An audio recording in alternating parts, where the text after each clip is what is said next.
పావనికి job వచ్చి 1 year అయినా joining mail మాత్రం ఈరోజే వచ్చింది. జాయినింగ్‌కి ఎక్కువ టైం లేకపోవడంతో వెంటనే ఇంట్లో చెప్పి హైదరాబాద్‌కి స్టార్ట్ అయింది. తనకి హాస్టల్లో ఉండడం ఇష్టం లేక ఆన్‌లైన్‌లో రెంట్ తక్కువ ఉన్న ఒక ఇండివిడ్యువల్ హౌస్‌ని చూసింది.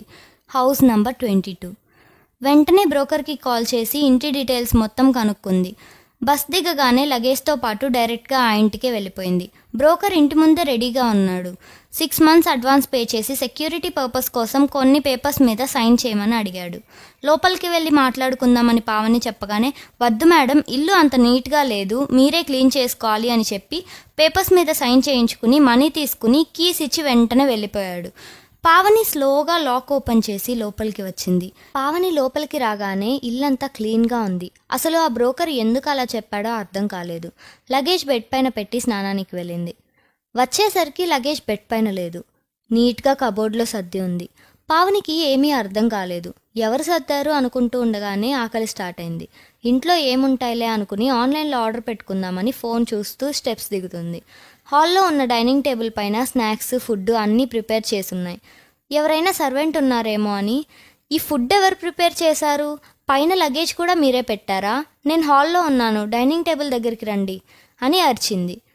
ఎవ్వరూ రాకపోవటంతో బ్రోకర్కి కాల్ చేసి ఇలా అడిగింది, ఈ ఇంట్లో ఉన్నది ఎవరు అనగానే ఆయన టెన్షన్ పడుతూ నిజం చెప్పేశాడు. మేడం, లాస్ట్ టైం ఆ ఇంట్లో అద్దెకి ఉన్న వాళ్ళకి కూడా ఇలాంటి ప్రాబ్లమ్సే వచ్చేవి, కానీ అది ఎందుకు అలా జరుగుతుందో నాకు మాత్రం తెలియదు అని టెన్షన్ పడుతూ చెప్పాడు. ఏంటి ఆ ఇబ్బంది అసలు?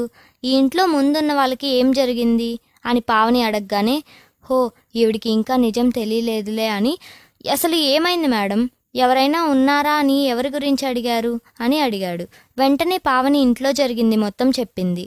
సర్వెంట్ లేరు అని చెప్తే ఏమైనా ప్రాబ్లం అవుతుందేమోనని ఆ బ్రోకర్ కూడా, అవును మేడం, మీ పనులు చేయటానికి సర్వెంట్ ఉన్నారు అని అబద్ధం చెప్పి పావని ఏదో మాట్లాడుతుండగానే కాల్ కట్ చేశాడు.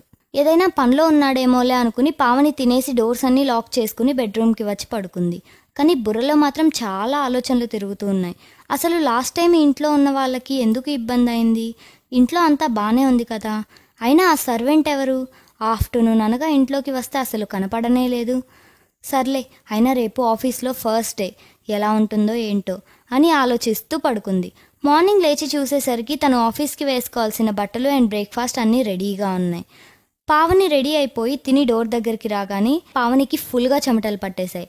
ఎందుకంటే నైట్ లాక్ చేసిన డోర్ ఇప్పటికీ అలాగే ఉంది. అలాంటప్పుడు ఆ బట్టలు అండ్ బ్రేక్ఫాస్ట్ ఎవరు ప్రిపేర్ చేశారు అనుకుంది.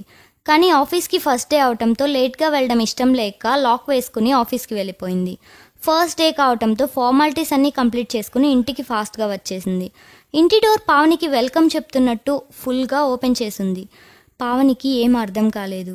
ఇంటి బ్రోకర్కి కాల్ చేసి విషయం మొత్తం చెప్పింది. ఆ బ్రోకర్ వెంటనే, మేడం, ఏం జరిగినా ఒకసారి అడ్వాన్స్ పే చేశాక తిరిగి ఇవ్వటం కుదరదు. అయినా మిమ్మల్ని ఏం ఇబ్బంది పెట్టలేదు కదా.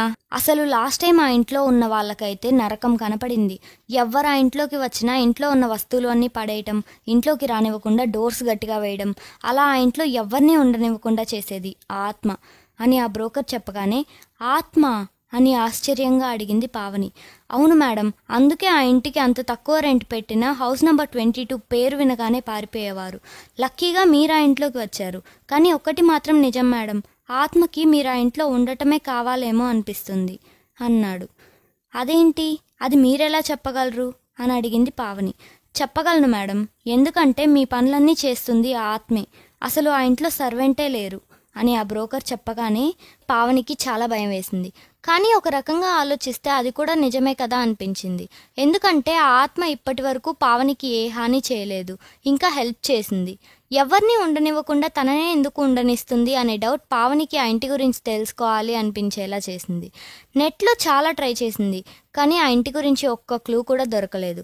బాగా నైట్ అవటంతో అలసిపోయి పడుకుంది. మార్నింగ్ లేచాక తనకి ఒక ఐడియా వచ్చింది. ఆ ఇంట్లోనే మొత్తం వెతికితే ఏదైనా క్లూ దొరికే ఛాన్స్ ఉంది కదా అని వెతకటం స్టార్ట్ చేసింది. అలా వెతుకుతుండగా తనకి ఒక డోర్ కనిపించింది. అది ఆ ఇంటి బేస్మెంట్ డోర్. అక్కడ తనకి 20 years ముందు ఆ ఇంటి డాక్యుమెంట్స్ కనిపించాయి. వాటిని చూడగానే పావని చాలా షాక్ అయింది. ఎందుకంటే 20 years ముందు ఆ ఇల్లు పావని పేరు మీదే ఉంది. ఫస్ట్ చూసినప్పుడు వేరే పావని కూడా అయ్యుండొచ్చు కదా అనుకుని మొత్తం డీటెయిల్స్ చూసింది. ఏజ్, సర్నేమ్, ఫాదర్ నేమ్ అన్నీ కరెక్ట్గా ఉండడంతో పావనికి అసలు ఏం అర్థం కాలేదు. వెంటనే అక్కడి నుండి ఇంట్లోకి వచ్చి వాళ్ళ నాన్నకి కాల్ చేసింది. నాన్న, మనకి హైదరాబాద్లో ఎవరైనా ఉన్నారా అని అడిగింది. నీకు 5 years వచ్చే వరకు మనం హైదరాబాద్లోనే ఉండేవాళ్ళమమ్మా అని చెప్పగానే, మనకి ఇక్కడ ఇల్లు ఉందా అని అడిగింది. అప్పట్లో ఉండేది. మనం ఈ ఊరికి షిఫ్ట్ అయ్యేటప్పుడు కొన్ని ఫైనాన్షియల్ ప్రాబ్లమ్స్ వల్ల వేరే వాళ్ళకి అమ్మేశాం అని పావని వాళ్ళ నాన్న చెప్పారు. పావనికి ఆ డాక్యుమెంట్స్ ఎందుకు అక్కడ ఉన్నాయో అర్థమైంది. కానీ ఆ ఆత్మ ఎవరు అని మాత్రం ఇంకా పావనికి అర్థం కాలేదు. ఆలోచిస్తుండగానే పావనికి ఒక వాయిస్ వినిపించింది. భయపడుతూనే వినటానికి ట్రై చేసింది. పావని, నేను తల్లి, అమ్మమ్మని. చిన్నప్పుడు ఎప్పుడూ నాతోనే ఉండేదానివి కదమ్మా. నీకు గుర్తుందా? నేను ఇంటిని నీ పేరు మీద రాసినప్పుడు ఒక మాట అన్నావు. అమ్మమ్మ, మేము ఊరికి వెళ్తున్నాం కదా, వచ్చే వరకు నా ఇంటిని జాగ్రత్తగా చూసుకో, నేను వచ్చేస్తాను అన్నావు కదమ్మా. మీ నాన్న ఇంటిని అమ్మేసినా నేను మాత్రం దీన్ని నీ కోసం జాగ్రత్తగా ఉంచాను తల్లి. చిన్నప్పుడు ఎలాగో నిన్ను చూసుకునే అవకాశం రాలేదు, అందుకే ఇప్పుడు నీ పనుల్లో సహాయం చేద్దాం అనుకున్నాను. కానీ పాపం నిన్ను భయపెట్టేశాను అనుకుంటా అని అమ్మమ్మ చెప్పగానే పావనికి కళ్ళల్లో నీళ్లు ఆగలేదు. వెంటనే నాన్నకి కాల్ చేసింది. జరిగింది మొత్తం చెప్పింది. ఎలాగోలా వాళ్ళ నాన్నని ఆ ఇల్లు కొనటానికి ఒప్పించింది. కొన్నాళ్ల తర్వాత ఆ బ్రోకర్ దగ్గర నుండి హౌస్ నెంబర్ 22 పావని వాళ్ళ ఫ్యామిలీ కొనుక్కుంది.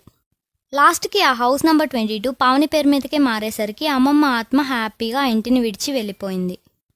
All happies. ఇలాంటి మరెన్నో ఇంట్రెస్టింగ్ స్టోరీస్ కోసం మన ఛానల్ని విజిట్ చేయండి. అలాగే మర్చిపోకుండా లైక్, సబ్స్క్రైబ్ చేసుకుని మీ సపోర్ట్ ఇవ్వండి.